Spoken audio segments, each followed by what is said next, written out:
मुख्य हमारी मांगे हैं, 3 साल से हम पराली के मसले पर भी इकट्ठे होते जा रहे हैं। उसके बाद हम सरकार से ये मांग करते हैं कि बुन्ना शुगर मिल चालू की जाए। अभी तक हमारे को आश्वासन मिला है, लेकिन आगे कोई कार्रवाई नहीं हुई है। दूसरी, जब से ये बीजेपी सरकार बनी है, इन्होंने बोला स्वामीनाथन आयोग लागू करेंगे। ओम प्रकाश धनखड़ 5 साल कृषि मंत्री रहकर चला गया है और एक भी पैसे का हमारे को इजाफा नहीं किया है। इस साल हमारी मांगे ये है कि 1121 और 1509 धान की वैरायटी है जो कम समय में और कम पानी में पैदा होती है, उसकी सरकारी खरीद की जाए और किसानों को लाभकारी मूल्य दिया जाए।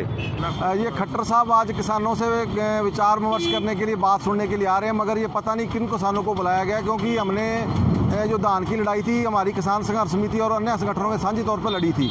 आज किसान संगठनों के प्रतिनिधियों को, प्रशासन को बुलाना चाहिए था, क्योंकि जो खेती को बचाने का जो सवाल है उस पर हम चर्चा करना चाहते थे। कुछ सवाल थे हमारे खट्टर साहब से, सवाल करना चाहते थे, मगर प्रशासन ने उन्हीं लोगों को चुना है जो खट्टर साहब को सवाल ना कर सके, बल्कि खट्टर साहब की तारीफ ही करते रहे। मगर हम खट्टर साहब से आंख में आंख डालकर सवाल करना चाहते थे, क्योंकि उनकी सरकार है और घग्गर नदी हमारे क्षेत्र में बह रही है, उसका प्रदूषण है, घग्गर नदी में पानी दूषित हो चुका है। वो खट्टर साहब उसका दूषित पानी कब ठीक करेंगे, हम उनसे ये सवाल करना चाहते थे। हमारे क्षेत्र में बुन्ना शुगर मिल बंद पड़ी है, वो कब चलाएंगे, और जो अन्य फसलें हैं उनका कब भाव और खरीद की गारंटी करेंगे, हम उनसे ये सवाल करना चाहते थे।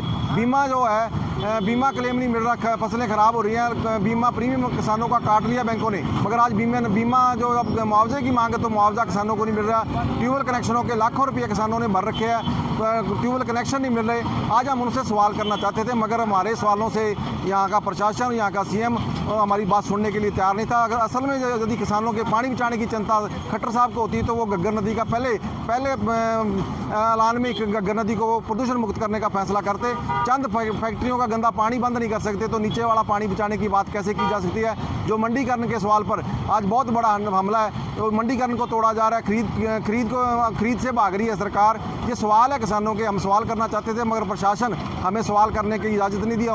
कल भी हमने प्रशासन से आग्रह किया था कि हमारे किसान संगठन को सवाल करने दीजिए, मगर वो पता नहीं उनका क्या है, क्योंकि हम सीधे तौर पर सवाल पूछना चाहते थे। हम हरियाणा के लोगों के, जो किसानों की आवाज़ को उठाना चाहते हैं, मगर आज प्रशासन ने हमें ना बुलाकर और ये किसानों की आवाज़ को दबाने का काम किया है। कहा गया है कि मेरा पानी मेरी विरासत योजना को लेकर मुख्यमंत्री किसानों से रूबरू होंगे। ये किसानों से रूबरू नहीं होंगे, चंद वो लोग चुन लिए गए हैं प्रशासन ने जो उसकी जी में हाँ जी जूरी करेंगे और जो उसका धन्यवाद करेंगे। तो आपने देखा होगा जब उसने मेरा पानी मेरा विरासत का नारा तो दे दिया खट्टर साहब ने, मगर दूसरी फसलों के भाव की और खरीद की गारंटी नहीं कर रहा है। मक्की बोलो, और मक्की खरीद की गारंटी कहाँ है? मूंगी का रेट कितना है? 7200 के ऊपर रेट है, मगर जब मंडी में बिकेगी तो वो 5000 भी मूंगी का भाव नहीं मिलेगा किसान को। मगर खरीद की गारंटी सरकार को करनी चाहिए थी, मगर हम उनसे सवाल करना चाहते थे। प्रशासन हमारे से डरा हुआ था, इसलिए उन्होंने हमारे को न्योता नहीं दिया, बल्कि उनको न्योता दिया जो नेताओं का धन्यवाद करते घूम रहे थे और चापलूसी करते घूम रहे थे, उनको तो उन्होंने बुला लिया। मगर हमारे सवालों से खट्टर साहब कहीं ना कहीं भयभीत नजर आ रहे हैं। आगे क्या होगा?